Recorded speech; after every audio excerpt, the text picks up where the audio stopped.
ጤና ይስጥልኝ የተወደዳችሁና የተከበራችሁ የኢትዮኒውስ ቤተሰቦች እንደምናላችሁ ሰላምታችን በያላችሁበት ይድረስ። እነሆ አዳዲስና ወቅታዊ መረጃዎችን አዘጋጅተን ወደ እናንተ ማድረስ ጀምረናል። ከኢትዮኒውስ መረጃዎች ጋር አብራችሁ እንድትቆዩ ግብዣችን ነው። በቅድሚያም አርዕስተ ዜናዎችን አስቀድማለሁ። በአማራ ክልል ጎጃም ቀጠና በአገዛዙ ጦርና ፋኖ ኃይሎች መካከል በከባድ መሳሪያዎች የታገዘ ውጊያ መከፈቱ ተሰማ። የብልጽግና አገዛዝ ወደ ደጋዳሞትና ጮቄ ከፍተኛ ጦር ማስጠጋቱን ተከትሎ ቀጠናው ለተከታታይ ቀናት ውጥረት የሰፈነበት ሲሆን በሌላ በኩል በአካባቢው ተማሪዎች ላይ የተፈጸመው ጥቃት ደግሞ አነጋጋሪ ሆኗል። ዝርዝሩን ትሰሙታላችሁ።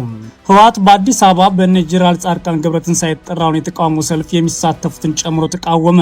ህወሓት የሰልፍ አዘጋጆች በዘር አጥፋው አብይ አህመድ አገዛዝ የሚደገፉ አካላት ናቸው ያለ ሲሆን ከውርደትና ከኖረኝነት እንዲሁም ከሞራል ከታሪክና ከህግ ተጠያቂነት ፈጽሞ ማምለጥ አይችሉም ሲሉ አስጠንቅቋል። በዝርዝር እናየዋለን። የቀድሞው የቲዲኤፍ ዋና አዛዥና የትግራይ ክልል ፕሬዝዳንት የነበሩት ጄኔራል ታደሰ ወረደ ያሉበት ሁኔታ የቁም እስር ነው ሲሉ ቤተሰቦቻቸው ተናግረዋል።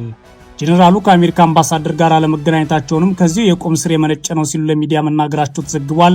በዝርዝር እናየዋለን። ሳውዲ አረቢያ በሶማሊያ ግልጽ ወታደራዊ ድጋፍ እያደረገች መሆኑ ታወቀ። ሳውዲ ለሶማሊያ 5000 ወታደሮች እያሰለጠነች ሲሆን ይህ ወታደራዊ ድጋፍ ሁለቱ ሀገራት በፈጸሙት ስምምነት መሰረት እየተደረገ ያለ ነው ተብሏል። ዝርዝሩን ትሰሙታላችሁ። አሜሪካ ለስድስተኛ ተከታታይ ምሽት በከፈተችው ጥቃት የኢራን የሲቪል መሰረተ ልማቶች ተደብድበዋል።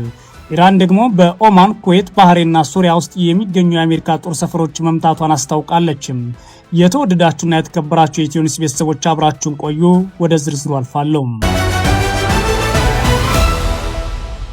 በአማራ ክልል ጎጃም ቀጠና በአገዛዙ ጦርና ፋኖ ኃይሎች መካከል በከባድ መሳሪያ የታገዘ ውጊያ የተቀሰቀሰ ሲሆን የብልጽግና አገዛዝ ወደ ደጋዳሞትና ጮቄ ከፍተኛ ጦር ማስጠጋት ተከትሎ ቀጠናው ለተከታታይ ቀናት ውጥረት የሰፈነበት ሆኗል። በዚህም የተነሳ በአካባቢው ተማሪዎች ላይ የተፈጸመው ጥቃት አነጋጋሪ ሆኗል። በክልሉ ጎጃም ቀጠና ተራራማ አካባቢዎች በአገዛዙ ጦርና ፋኖ ኃይሎች መካከል በከባድ መሳሪያዎች የታገዘ ውጊያ መከፈቱን የኢትዮኒውስ የመረጃ ምንጮች ተናግረዋል። የብልጽግና አገዛዝ በፋኖ ኃይሎች ቁጥጥር ስር ወደሚገኙት የደጋዳሞትና የጮቄ አካባቢዎች ከፍተኛ ጦር ማንቀሳቀሱ ተከትሎ የደፈጣ ፊት ለፊት ውጊያዎች ለተከታታይ ቀናት ቀጥለዋል ተብሏል።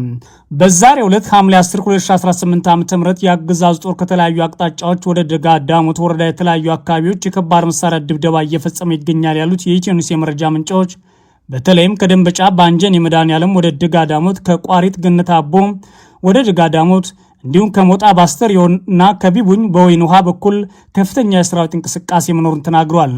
በዚህም በቀጠናው ቋሪት ወረዳ ወይበኝና ጠጠር ማርያም አካባቢ በቀጠለው ውጊያ በርካታ የአገዛዙ ወታደሮች መገደላቸውን ነው የፋኖ የመረጃ ምንጮች ለሚዲያቸው የተናገሩት። በተጨማሪም ቢቡኝና ማቻከል ወረዳዎች እንዲሁም ጎዛመን የቦቅላ ቀጠና ወደ ጮቄ አቅጣጫ ከፍተኛ ወታደራዊ ውጥረት ሰፍኗል ያሉት የመረጃ ምንጮች በዛሬው ዕለት አገዛዙ በመሬት ጦር ባንቀሳቀሳቸው የመሃል ጎጃም አካባቢዎች ተከታታይ የድሮን ቅኝት እያደረገ ይገኛል ብለዋል።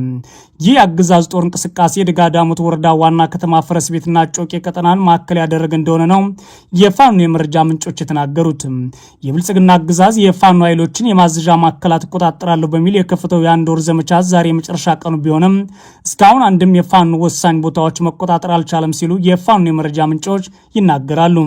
በሌላ በኩል በትላንትናው ዕለት ሐምሌ 9 2018 ዓ.ም በጎጃም ቢቡኝ ወረዳ በ12ኛ ክፍል ተማሪዎች ላይ የተከፈተው ጥቃት አነጋጋሪ ሆኗል። በምስራቅ ጎጃም ዞን ቢቡኝ ወረዳ ገና መምቻ ቀበሌ አተከር በተባለ ስፍራ በጉዞ ላይ በነበሩ የ12ኛ ክፍል ተማሪዎች ላይ በተከፈተ ተኩስ 5 ተማሪዎች ቆስለው ሆስፒታል መግባታቸውን የመረጃ ምንጮች ተናግረዋል። ጥቃቱም እንደፈጸመ አላረጋገጥንም ያሉት የኢትዮኒውስ የመረጃ ምንጮች በአካባቢው አገዛዙ ጦርም ሆነ የፋኖ ኃይሎች በቅርብ ነበሩ ብለዋል። በአካባቢው የሚገኙ የፋኖ ኃይሎች ጥቃቱ የተፈጸመው በአገዛዙ ጦር መሆኑን በመጥቀስ ድርጊቱን ያወገዙ ሲሆን በአገዛዙ ጦር በኩል ግን ይህ ዘገባ እስከተጠናከረበት ጊዜ ድረስ በይፋ የተባለ ነገር የለም። ጥቃቱ የደረሰባቸው ተማሪዎች አሁን ላይ ሕክምና እየተደረገላቸው ይገኛሉ ሲሉ የመረጃ ምንጮቻችን ተናግረዋል። በተመሳሳይ በትላንትናው ዕለት ሐምሌ 9 2018 ዓ.ም በክልሉ ምዕራብ ወሎ ቀጠና የአገዛዙ ጦር በሰላማዊ ሰዎች ላይ ጉዳት አድርሷል ተብሏል። በምዕራብ ወሎ ቀጠና መካነ ሰላም ከተማ ዙሪያ መቅደላ ቀበሌ የአገዛዙ ጦር አባላት ባረሱት ጥቃት 2 ሰዎች ተገድለዋል ሲሉ የመረጃ ምንጮቻችን ተናግረዋል። በሰላማዊ ሰዎች ላይ የደረሰው ጉዳት ተከትሎ የአካባቢ ሽማግሌዎች ወደ አገዛዙ ጦር ኃላፊዎች ቅሬታ ለማቅረብ ቢሞክሩም ወከባ አርሶባቸው ተመልሰዋል ሲሉ የመረጃ ምንጮቹ ጨምረው ተናግረዋል።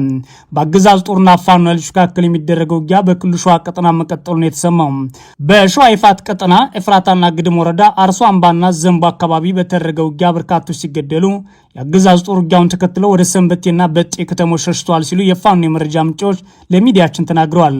የአገዛዙ ጦር በከፈተው በዚህ ውጊያ በንብረት ላይ ውድመት መድረሱም ነው የተሰማው።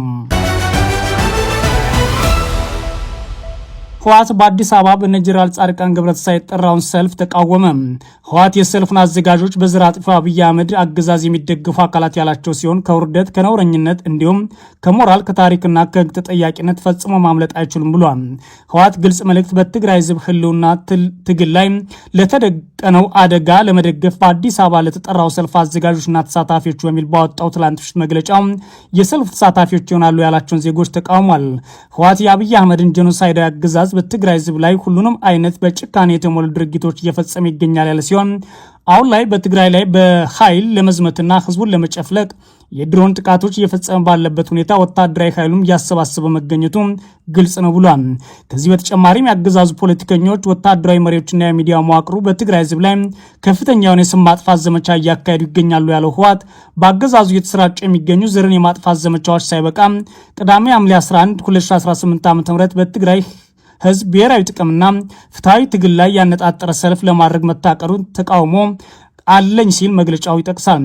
ጨምሮም ይህ ሰልፍ በትግራይ ህዝብ ብሔራዊ ጥቅምና ፍትሐዊ ትግል ላይ ያነጣጠረ ነው ሲል ወንጅሎታል። ሰልፉ በጀት፣ መድኃኒትና ነዳጅ ወደ ትግራይ እንዳይላክ የሚጠይቅ ነው።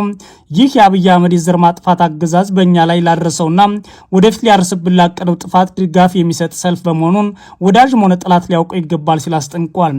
ከዚህ በላይ ይህ ሰልፍ በአዲስ አበባና በሌሎች አካባቢዎች የሚገኝ ህዝባችንና ወጣቶችን የሚያቃጥል እንዲሁም ለከፍ አደጋ የሚዳርግ የዘር ማጥፋት አገዛዝ ለመደገፍ የሚደረግ መሆኑን ልታውቁት ይገባል ሲል ህወሓት መግለጫው ጠቅሷል። የትግራይ ህዝብና መንግስት በብሔራዊ ጥቅማችንና ከፍትሐዊ ትግላችን ጋር በሚቃረን መልኩ በሚደረገው በዚህ ሰልፍ ላይ እጃቸው ያለበትና የሚሳተፉ አካላትን ድርጊታቸውን እንደገና እንዲያስቡበትና ከዚህ አሳፋሪ ተግባር እንዲቆጠቡ ጥሪ ያቀርባል ብሏል። የዘር አጥፊው የአብይ አህመድ አገዛዝ የሚደግፉ አካላት ከውርደት ከነውረኝነት እንዲሁም ከሞራልና ከታሪክ እንዲሁም ከህግ ተጠያቂነት ፈጽሞ ማምለጥ አይችሉም ሲልም በመግለጫው ጠቅሷል። ስለሆነም በዚህ ተግባር ላይ የሚሳተፍ ማንኛውም አካል ድርጊቱ እንዲቆጠብ በማለት ህወሓት ያስጠነቅቃል። ጨምሮ መላው የትግራይ ህዝብና የትግራይ ህዝብ ወዳጆች ይህንን ሰልፍ እንዲያወግዙ እንዲሁም የትግራይ ህዝብ ፍትሐዊ ትግል በመቀላቀል የዘር ማጥፋት ወንጀል በሚፈጽሙ አገዛዝ ላይ የሚያደርጉትን ትግል አጠናክረው እንዲቀጥሉ ሲል ጥሪ አቅርቧል። በአዲስ አበባ ጀነራል ጻድቃን ገብረትንሳኤና የቀድሞ የትግራይ ክልል ፕሬዚዳንት እንዲሁም የአሁኑ የጠቅላይ ሚኒስትሩ አማካሪ ሚኒስትር ጌታቸው ረዳ በመሰረቱት ምክር ቤት በኩል የተዘጋጀው ሰልፍ ነገ የሚደረግ መሆኑ የታወቀ ሲሆን ይህ ሰልፍ የፌዴራሉ አገዛዝ በህወሓት ላይ እርምጃ እንዲወስድ የሚጠይቅ መሆኑን የሰልፍ አዘጋጆች መግለጻቸው ይታወቃል። የቀድሞ የቲዲኤፍ ዋና አዛዥና የትግራይ ክልል ፕሬዚዳንት የነበሩት ጀነራል ታደሰ ወረደ ያሉበት ሁኔታ የቁም ስር ነው ሲሉ ቤተሰቦቻቸው ተናግረዋል። ጀነራሉ ከአሜሪካ አምባሳደር ጋር አለመገናኘታቸውም ከዚህ የመነጨ ነው ብሏል። በፕሪቶሪያ ሰላም ስምምነት መሰረት የተቋቋመው የትግራይ ክልል ጊዜያዊ አስተዳደር በፕሬዚዳንትነት የመሩት ሌተናል ጀነራል ታደሰ ወረደ እንዲሁም በጦርነቱ ጊዜና ከጦርነቱ በኋላም የቲዲኤፍ አዛዥ የነበሩትን ጀነራል ከስልጣን ከተነሱ በኋላ ያሉበት ሁኔታ አሳሳቢ መሆኑን የቅርብ ሰዎቻቸው ለሚዲያ ተናግረዋል። ለመጀመሪያ ጊዜ ለኢቢሲ ትግርኛ መረጃ የሰጡ የቅርብ ሰዎቻቸው እንደሚሉት ጀነራሉ በተግባር በቁም ስር ላይ ይገኛሉ ብለዋል።